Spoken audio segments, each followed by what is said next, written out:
그 후에 예수께서 나인이란 성으로 가실새 제자와 많은 무리가 동행하더니 성문에 가까이 이르실 때에 사람들이 한 죽은 자를 메고 나오니 이는 한 어머니의 독자요 그의 어머니는 과부라. 그의 성에 많은 사람도 그와 함께 나오거늘 주께서 과부를 보시고 불쌍히 여기사 울지 말라 하시고 가까이 가서 그 관을 손을 대시니 맨 자들이 서는지라. 예수께서 이르시되 청년아 내가 내게 말하노니 일어나라 하시매 죽었던 자가 일어나 앉고 말도 하거늘 예수께서 그를 어머니에게 주시니 모든 사람이 두려워하며 하나님께 영광을 돌려 이르되 큰 선지자가 우리 가운데 일어나셨다 하고 또 하나님께서 자기 백성을 돌보셨다 하더라. 예수께 대한 이 소문이 온 유대와 사방에 두루 퍼지니라. 줄 믿습니다. 사탄의 눈으로 보면 다 때려 부셔야 되고 다 파괴해야 되겠죠. 지난주에 그 인천 서구에서 활동한다는 정상빈이란 택배 기사 얘기를 제가 기사를 보면서 참 대단하구나. 26살 먹은 친구인데 하루에 600군데 700군데 택배 기사로 뛴대요. 2달마다 한 번 신발이 다 따라서 갈아 신어야 되고 하루에 30km씩 뛰어다니면서 600군데 700군데에 전달하는데 그 하나 전달하면 600원씩 이렇게 해서 한 달에 1200만 원씩 번다고 이렇게 기사가 나왔어요. 무엇이 정상빈 씨를 저렇게 뛰게 했느냐 보니까 어릴 때 하도 쫓겨다니며 이사를 다니니까 그 트라우마가 있어서 내 이름으로 된 아파트, 내 집을 마련해야 되겠다. 그래서 지금 3억을 모았는데 그 돈을 더 모아서 집을 마련하기 위해서 뛰어다닌다고 하는 그 기사를 보면서 꿈이 있으면 저렇게 활력이 넘치고 꿈이 있으면 저렇게 뛰어다니는 거구나. 우리에게도 꿈이 있게 되기를 바랍니다. 잠언 29장 18절에 보면 묵시가 없으면 백성이 방자히 행하거니와 율법을 지킨 자는 복이 있다. 꿈이 없으면 방탕하게 산대요. 꿈이 없으니까. 야고보서 2장 26절에 보면 영혼 없는 모임이 죽은 것 같이 행함이 없는 그 믿음은 자체가 죽은 것이라. 우리에게 이 꿈이 있고 확실한 비전이 있고 믿음이 있으면 뛰게 하실 줄 믿습니다. 토니 멜렌데즈라고 하는 사람이 있는데요. 1962년 9월 1일 날 중남미 니카라과에서 태어났는데 그 어머니가 임신 중에 너무 입덧이 심해서 독한 약을 먹었더니만 아들 낳았는데 두 팔이 없이 태어난 거예요. 그 두 팔 없이 태어난 아들을 키우려고 하니까 얼마나 걱정되겠어요. 그래서 토니의 아버지가 복지가 잘 돼 있는 미국으로 가자 해서 미국으로 이민을 갔다는데 16세 됐을 때 토니가 16살 됐을 때 자기보다 더 어려운 환경에 있는 사람이 용기를 주는 사람 되고 싶다 이런 꿈을 가지고 있었는데 기타를 보면서 기타에 빠지기 시작했다는 거예요. 기타라는 것은 원래 두 손으로 있어도 두 손이 있어도 힘든 건데 두 팔이 없잖아요. 발가락으로 기타를 치기 시작하는데 얼마나 이 친구가 잘 이제 하는지 미주리 주에서 초등학교 다닐 때부터 자신보다 어려운 역경에 있는 사람들을 용기를 주려고 노력했다고 하는데 1987년도 9월 15일 교황 요한 바오로 2세가 LA에 방문했을 때 교황 앞에서 이 발가락으로 기타를 연주하게 되거든요.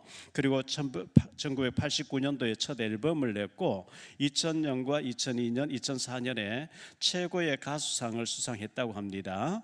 레이건 대통령이 젊은이들을 위한 긍정적 모델로 특별상을 수상하기도 했다고 하는데 이 토니의 영상을 우리 방송실에서 한번 토니를 주목해야 되는 거죠. 토니가 얘기를 했습니다. 제가 이 영상을 우리 카톡방에 올릴 테니 여러분 집에서 다시 보시기를 바라고 토니가 얘기하기를 두 팔이 있다는 그 자체가 기적인데 왜 여러분은 기적으로 여기지 않느냐. 두 팔이 없이도 저렇게 희망을 주고 가수로서 활동하고 많은 사람 희망을 주는 사람들이 있는데 얼마나 아름다운 모습입니까? 마태복음 11장 12절에 보면 세례 요한의 때부터 지금까지 천국은 침노를 당하나니 침노하는 자는 빼앗는다 차지한다 이렇게 말씀하고 있고요. 잠언 22장 29절에 보면 네가 자기의 일에 능숙한 사람을 보았느냐 이러한 사람은 왕 앞에 설 것이요 천한 자 앞에 서지 아니하리라. 자기 일에 능숙한 사람 전문가가 되어야 된다고 이렇게 성경은 말하고 있어요. 전도서 8장 12절에 보면 죄인은 100번이나 악을 행하고도 장수하거니와 또한 내가 아노니 하나님을 경외하여 그를 경외하는 자들은 잘 될 것이요 하나님을 경외하고 사랑하는 자가 잘 되게 될 줄 믿습니다. 에베소서 6장 2절로 3절에 보면 내 아버지와 어머니를 공경하라. 이것은 약속이 있는 첫 계명이니 이로써 내가 잘 되고 땅에서 장수하리라. 하나님 경외하고 부모님을 공경하는 자가 땅에서 잘 되고 장수하고 잘 되리라 이렇게 말씀하고 있어요. 요한 3서 2절에 보면 사랑하는 자여 내 영혼이 잘된 같이 내가 범사에 잘되고 강건하기를 내가 간구하노라. 영혼이 먼저 잘되면 육신적인 축복이 따라올 줄로 믿습니다. 이번 지나간 주간에는 신문에 계속 초코파이 얘기 나와서 제가 몇 개를 스크랩 해놓고 초코파이에 대해서 내가 봤는데요. 저 전북에 있는 그 어떤 물류 회사에 일하는 41세 되신 어떤 사람 A라는 사람이 밤중에 새벽 4시쯤 돼서 사무실 들려가지고 초코파이 하나 400원짜리 하고 카스테라 저거 650원짜리 하나 하고 이렇게 꺼내 먹었대요. 그 물류하는 기사들이 배고프면 그 냉장고 은혜 먹어도 된다 해서 먹었다고 이렇게 주장하는데 그 CCTV를 보고 나는데 고발을 한 거죠. 고소를 한 거죠. 도둑 절도로. 이래가지고 이제 검사님이 이제 5만 원을 판결을 받았어요. 절도죄로 5만 원. 근데 내가 이 절도죄로 되어지면 직장에 잘리게 되고 안 되니까 항소를 해서 기사들을 내어 먹도록 해놓은 것을 먹었는데 왜 내가 절도냐 이래가지고 1,000만 원 들여서 변호사 서 지금 현재 항소가 돼 있다는데 항소심을 맡은 판사님이 탄식을 한 거예요. 어떻게 1,050원짜리를 가지고 이렇게 우리 사회가 인정이 메말라 버렸냐.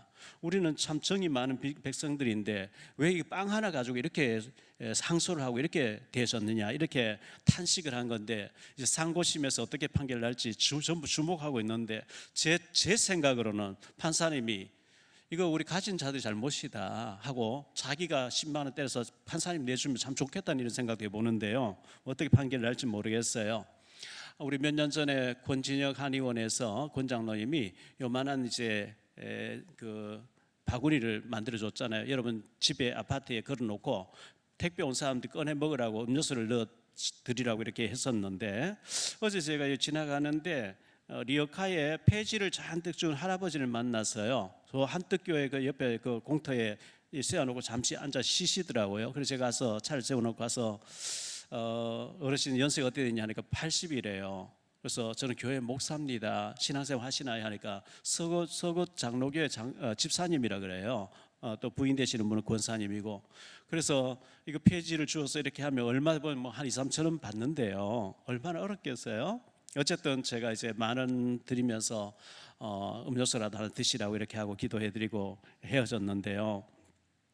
우리가 좀 1,000원짜리 때문에 이 재판을 해서 구속하고 이렇게 사람을 그렇게 하지 말고 좀 부드러운 사회가 됐으면 좋겠다 이런 생각을 하게 됩니다. 일본 제품 유니클로라고 하는 옷가게, 의류가게가 있죠. 전 세계 매장이 3,600개 매장을 가지고 있고 그 포브스에서 조사했는데 전 세계 영향력 있는 백인 가운데 한 명이 그 회장님이 들어가는데 야나미 다다시라고 하는 사람인데 책을 냈죠. 1승 9패라는 책을 냈어요. 이 책을 읽어보면서 여러분 실패해도 실패라고 생각하지 말고 마지막 10번째 성공을 위해서 달려가는 과정이라고 생각해라. 이제 그런 내용이에요.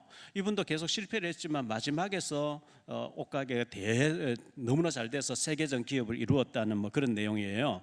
잠언 24장 16절에서는 대저 의인은 7번 넘어질지라도 다시 일어나려니와 악인은 재앙으로 말미암아 엎드러지리라. 우리는 넘어졌다가도 7번 넘어져도 다시 8번째 일어나면 되는 거죠. 그래서 예수님 배경 가진 저와 여러분, 성삼위 하나님 배경 가진 여러분들은 도전하고 또 기도하고 전문인들로 우뚝 서는 축복이 있게 되기를 바랍니다. 예수님을 만난 사람들 시리즈를 보고 있는 가운데 오늘은 나인성 과부의 죽은 아들을 살리신 우리 예수님에 대해서 좀 생각하는데요. 첫째로 생각할 말씀은 나인성에 살던 과부 얘기입니다. 나인성에 살던 과부. 예수님이 가버나움에서 사역을 하셨어요. 예수님 가버나움 지역에 사역했는데 오늘 7장 1절에 보면 읽지는 않았지만 7장 1절에 보니까 예수께서 모든 말씀을 백성에게 들려주시기를 마치신 후에 가버나움으로 들어가시니라.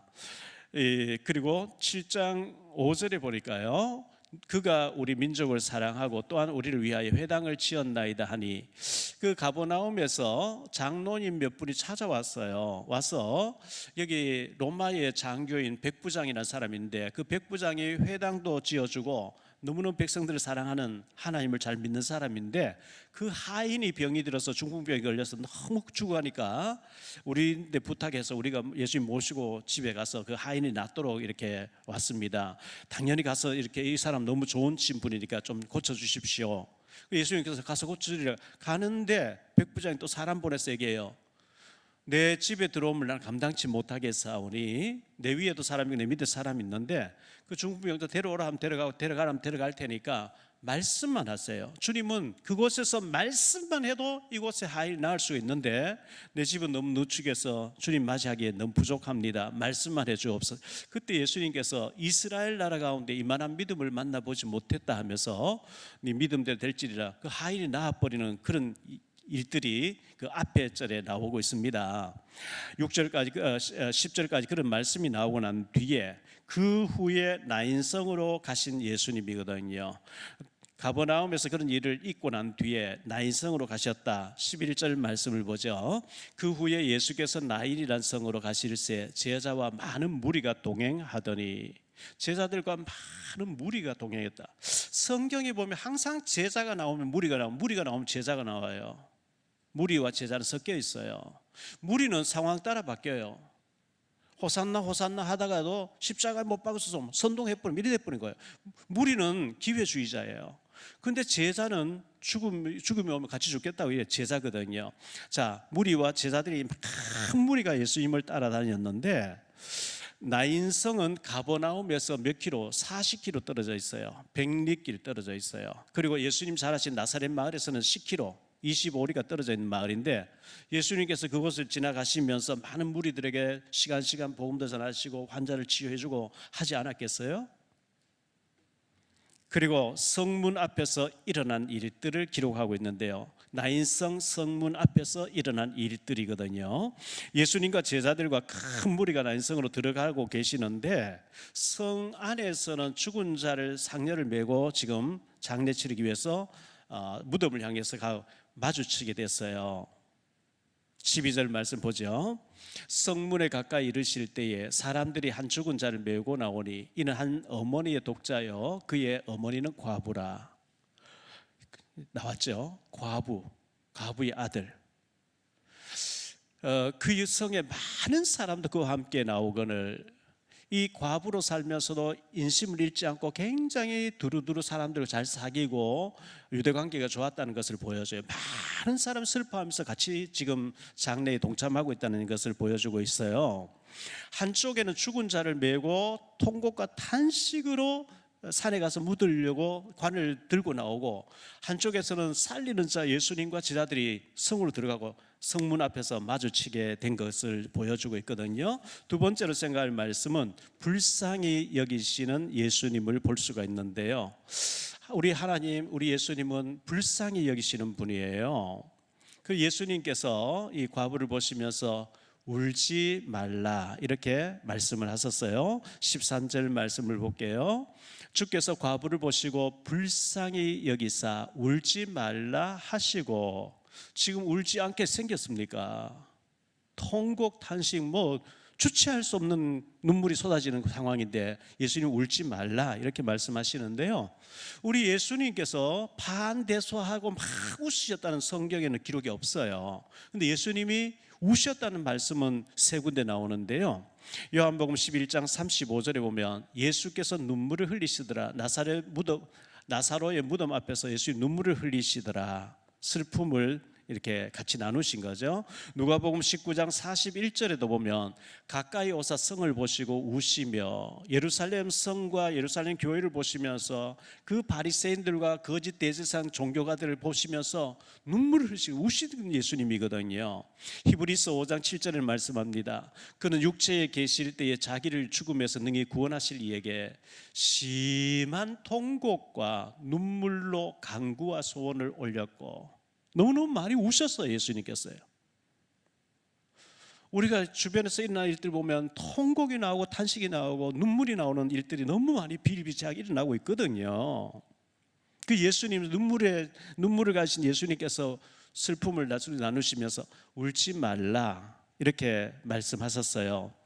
이 과부는 남편과 아마 사별했겠죠. 남편 때문에 죽어서 너무 아픔을 겪었는데 이 아들 하나 키우는 것에 온통 관심과 정성과 모든 걸 다 바쳐서 아들을 금이 오기가 키웠는데 어느 날 병이 들시들시다 죽어버리니까 다 무너지는 거 아니겠어요? 과부의 모든 기대와 삶의 모든 중심이 다 무너지는 거예요. 차라리 내가 죽었으면 좋았을 텐데 이 아들이 죽었구나 통곡하는 거죠. 12절 말씀 다시 한번 보면요, 성문에 가까이 이르실 때에 사람들이 한 죽은 자를 메고 나오니 이는 한 어머니의 독자요 그의 어머니는 과부라. 그 성에 많은 사람들 그와 함께 나오거늘 이렇게 말씀하고 있어요. 그 다음 생각할 말씀은 불쌍히 여기시는 하나님이신데요, 하나님은 우리를 불쌍히 여기시는 분이에요. 마태복음 20장 34절에 보니까요, 예수께서 불쌍히 여기사 그들의 눈을 만지시니 곧 보게 되어 그들이 예수를 따르니라. 소경의 눈을 두 맹인을 고쳐주신 내용입니다. 마가복음 1장 40절에 보니까 한 나병 환자가 예수께 와서 꿇어 엎드려 간구하여 이르되 원하시면 저를 깨끗하게 하실 수 있나이다. 예수께서 불쌍히 여기사 손을 내밀어 그에게 대시며 이르시되 내가 원하노니 깨끗함을 받으라 하시니 곧 나병이 그 사람에게서 떠나가고 깨끗하여진지라. 마가복음 6장 34절입니다. 예수께서 나오사 큰 무리를 보시고 그 목자 없는 양 같음으로 인하여 불쌍히 여기사 이에 여러 가지로 가르치시더라. 마태복음 14장 14절인데요, 예수께서 나오사 큰 무리를 보시고 불쌍히 여기사 그 중에 있는 병자를 고쳐주시리라. 마가복음 5장 19절에서도 허락하지 아니하시고 그에게 이르시되 집으로 돌아가 주께서 네게 어떻게 큰 일을 행하사 너를 불쌍히 여기신 것을 네 가족에게 알리라. 군대 귀신들이 이제 하는 얘기죠. 마가복음 10장 47절로 48절에 나사렛 예수시란 말을 듣고 소리질러 이르되 다윗의 자손 예수여 나를 불쌍히 여기소서 하거늘 많은 사람이 꾸짖어 잠잠하라 하되 그가 더욱 크게 소리질러 이르되 다윗의 자손이여 나를 불쌍히 여기소서 하는지라. 소경 바디메오가 눈 떠지는 장면을 소개하고 있어요. 로마서 9장 15절에 보니까 모세에게 이르시되 내가 긍휼히 여길 자를 긍휼히 여기고 불쌍히 여길 자를 불쌍히 여기노라 하셨으니. 저는 기도하고 늘 기도할 때마다 새벽 기도할 때마다 저녁에 기도할 때마다 하나님 저를 불쌍히 여겨주세요, 긍휼히 여겨주세요. 저는 주님의 은혜가 아니면 살 수 없는 존재입니다. 불쌍히 여겨주실 줄 믿습니다. 예수님께서 울지 말라 하시고 이렇게 하셨는데요, 13절 말씀 다시 보면요, 주께서 과부를 보시고 불쌍히 여기사 울지 말라 하시고.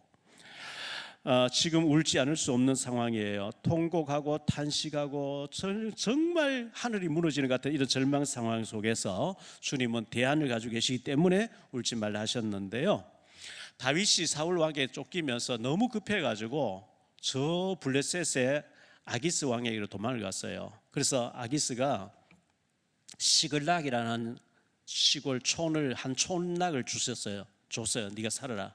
다윗의 신하들 600명이 따라왔잖아요. 그 가족들이 여러 명 있단 말이죠. 그런데 블레셋과 이스라엘 전쟁을 한다니까 다윗이 그 아기스 왕에게 가서 이제 얘기하다가 너는 가면 안 된다, 우리 참모들이 반대한다. 그 며칠 갔다 오니까 아말렉이 들어와서 시글락 전체가 불타버리고 다윗의 그 가족들 전체가 다 포로로 끌려가 버렸어요. 다윗이 얼마나 급했는지 사무엘상 30장 4절에 보면 이렇게 말씀해요. 다윗과 그와 함께한 백성이 울 기력이 없도록 소리를 높여 울었더라.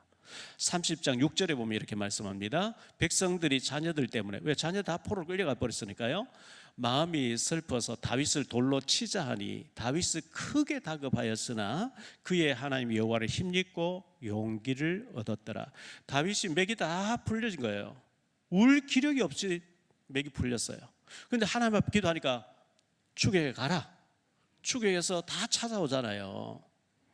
여러분 정말 슬픈 일이 있을 때 하나님 앞에 우시게 되기를 바랍니다. 하나님이 도와주실 것입니다. 세 번째로 생각할 말씀은 청년아 일어나라 이렇게 말씀하셨어요. 예수님께서 청년을 일으켜 살게 하셨는데요, 시체를 담은 관에 예수님이 손을 대시고 말씀하셨어요. 14절 말씀 보니까 가까이 가서 그 관에 손을 대시니 맨 자들이 서는지라. 예수께서 이르시되 청년아 내가 네게 말하노니 일어나라 하시매. 아람어로, 지난주에 생각했던 아람어로는 달리다굼이죠. 일어나라, 청년아 일어나라, 달리다굼. 야이로의 죽은 딸에게 달리다굼 하실 때 내가 네게 멸하노니 소녀야 일어나라 할 때 살아나왔던 것처럼 이 유대인들의 그 장례식은 오늘 죽으면 오늘 바로 장례를 해버립니다. 무덤을 미리 준비해 놓고요. 그리고 문상격을 받아요. 관을, 학자들의 말이에요, 관에 뚜껑을 열어놓고 지금 메고 갔다 그래요. 예수님 일어나라니까 죽어도 사람 벌떡 일어나 버린 거예요. 일어나서 말하니까 얼마나 놀라웠겠어요. 얼마나 기쁘겠어요. 눈물과 탄식과 통곡이 할렐루야로 바뀌어버린 거죠. 할렐루야. 93년도에 11월 말경에 구역 맞벌이 집사님 댁에서 구역 예배를 드리는데 토요일 오후 한 5시쯤 됐을 때 저희 집 사람이 쓰러져요. 이렇게 놓으니까 밖에 나가더니 입을 가지고 빨리 나오라 그래. 나가보니 입이 확 돌아가 있어요. 급히 성모자의병원 앞에 이제 가톨릭 병원 앞에 한의원 갔더니만은 이렇게 원장님이 좀 이렇게 치료를 하는 것 같아요. 약봉지를 6개 주면서 달에 먹이고 월요일로 데려오는데 절대로 찬물에 손 넣지 말고 찬바람 쐬지 말고 몸을 따뜻하게 해주라. 강대상 뒤에 전기 판대 한 장 반 까놓고 있었는데요, 누워 있으라고 내가 저 애들 월요일 입고 가야 되는 추리닝 같은 빨래 하고 오겠다고 빨래를 끓이망 들고 나오니까 다리 잡고 기도해달라는 신용을 해요. 하나님 내일 주일인데 사모가 입이 돌아가서 누워있으면 되겠습니까? 낫게 해달라고. 울면서 한 10분 정도 기도하고 가서 이제 찬물에 세탁비누 가지고 이렇게 빨래를 하면서 기도하는데 낫는다고는 확신이 와요. 1시간 빨래 놓고 여보 하나님께 낫게 해주신다고 확신을 줬었으니까 낫게 해줄 거야 걱정하지 마, 이 말 하려고 와서 문을 여는데 그 사이에 짝박 잠이 들었다고 문소리 눈을 떡 뜨는데 보니까 정상으로 돌아와 있어요. 그때 저는 얼마나 감사했는지 몰라요. 절망이었거든요. 그 한의사 원장님께 선생님 왜 이런 일이 벌어졌습니까? 진맥 해본 결과 영양실조에 신경 써서 그렇다는 거예요. 37kg인데 제가 가족은 돌볼 줄 모르고 그렇게 빈민운동 하고 있었으니까요. 이 죽었던 청년이 살아나 버리니까 통곡이 바뀌어서 할렐루야 축하하고 만세 할렐루야 난리 났지 않겠어요?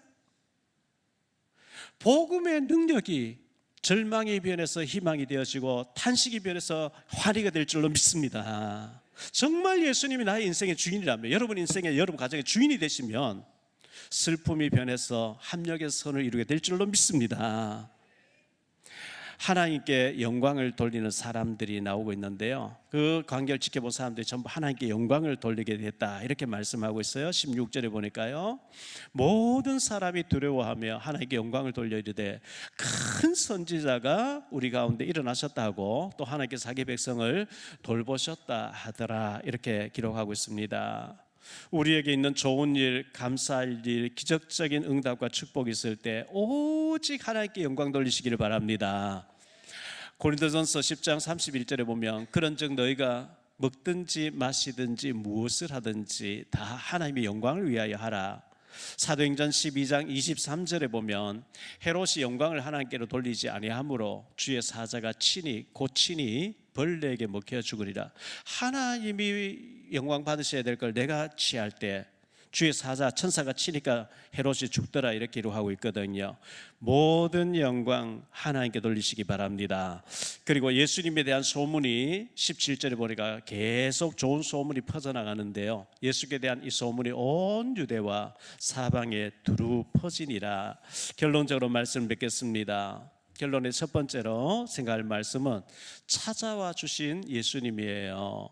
이 과부가 예수님 찾아간 게 아니고 숨이 아직도 살아있으면 예수님 소문 듣고 청에 오겠는데 이미 죽어버렸어요. 끝나버렸어요. 썩어 들어가니까 갖다 묻어야 되는데 예수님이 찾아와 주신 거예요. 그 시간표에 맞춰서 예수님 찾아와 주신 거죠. 베드로를 찾아와 주셨고 아브라함을 찾아와 주셨고 모세를 찾아와 주신 주님께서 저와 여러분을 찾아와 주실 줄 믿습니다. 두 번째로 불쌍히 여기시는 예수님이에요. 예수님은 매몰차게 그런 분이 아니고 우리를 긍휼히 여기시고 불쌍히 여기시는 분인데, 나인성 과부를 불쌍히 여겨주신 예수님께서 저와 여러분을 불쌍히 여겨주실 줄 믿습니다. 힘들고 낙심되고 절망될 때마다 주여 저를 불쌍히 여겨주옵소서, 우리 가정을 우리 자녀를 불쌍히 여겨주옵소서 기도하시기 바랍니다.